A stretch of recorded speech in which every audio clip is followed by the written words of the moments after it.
Donald Trump didn't convention. So with that, Attorney General.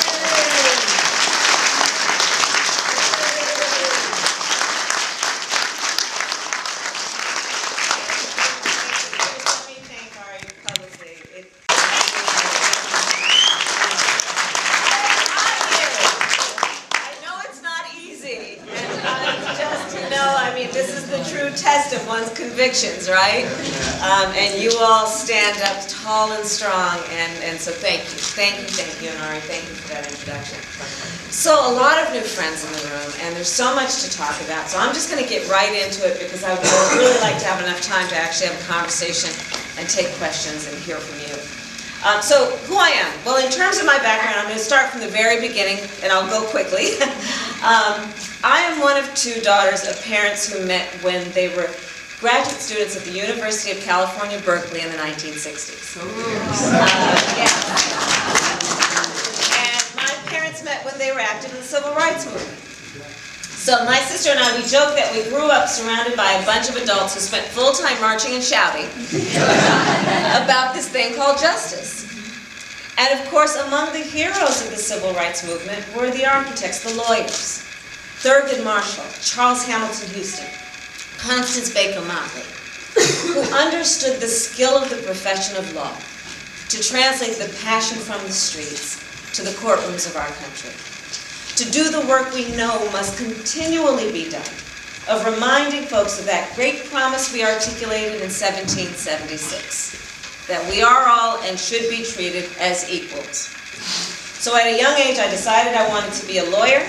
I went to Howard University, and I came back home and I attended UC Hastings College of Law.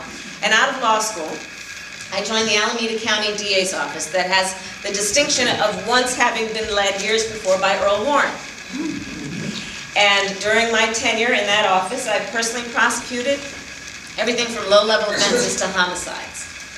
In 2004, I was elected the first woman district attorney of San Francisco. I was elected or re-elected without opposition in 2007, and then I ran for and won to become your attorney general in 2010 and started my tenure in 2011.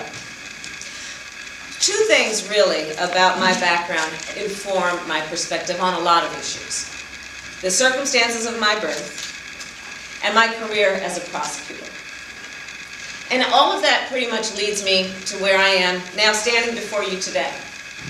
A lot of it, in terms of the spirit behind it, is really captured in a document I file every time I do my work. And I will tell you, when I file that document, it always, well, first of all, it never reads the name of the victim versus the name of the defendant. It always reads the people versus the defendant.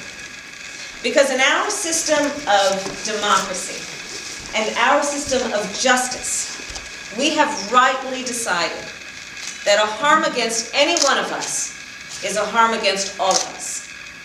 A crime against any one of us is a crime against all of us.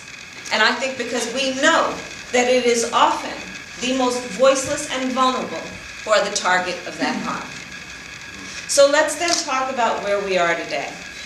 There are many, many, many issues to discuss, many challenges we face. And I have begun to think about some of them in a way that I'm characterizing as the 5 E's. Okay, so you're all looking at me. Kamala, where are you going with this? I'll tell you. The 5 E's. Education, the economy, the environment, equality, and engagement. Education.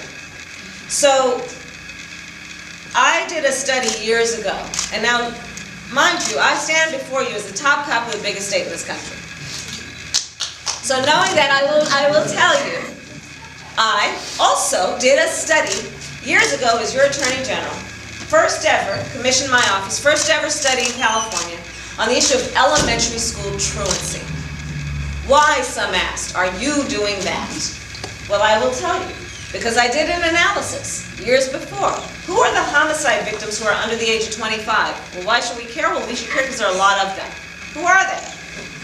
Did the analysis and learned that 94% were high school dropouts. I then learned that of the chronically and habitually truant students, up to 40% are elementary school students. missing 50, 60, up to 80 days of a 180-day school year. So I commissioned the first study in our state, and sure enough, up and down the state of California, in many school districts, up to 40% of the chronically and habitually truant students are elementary school students. In Orange County, 15% are elementary school students. I did the work that also taught me a number of other things. An elementary school truant is 3 to 4 times likely to be a high school dropout. 82% of the prisoners in the United States are high school dropouts. An African-American man who is a high school dropout and between the age of 30 and 34 is 2/3 likely to be in jail, have been in jail, or dead. High school dropouts place the burden on California taxpayers every year of $46 billion, that's with a B, dollars, because of the burden they place on our public safety, public health, and social services systems. I learned a couple of other things. The significance of 3rd grade reading level. If by the end of 3rd grade a child is not at 3rd grade reading level, they literally drop off. Because think about it, before 3rd grade, a child is learning how to read. Then comprehension kicks in, and they're reading to learn. If they've not learned how to read, they can't possibly read to learn.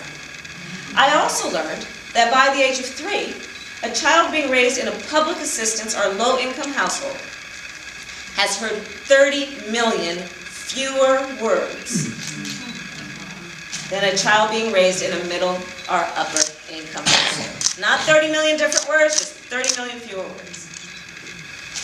So I say this: you don't have to care about children to care about children. If you care about why you got 3 padlocks on your front door, if you care about why you have to complain about paying taxes every year, you've got to care about children.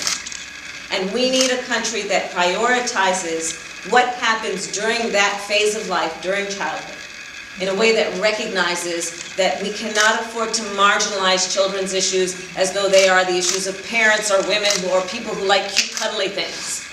You want to deal with the big issues? Public health model tells us prevention is best to deal with any epidemic. Focus on children.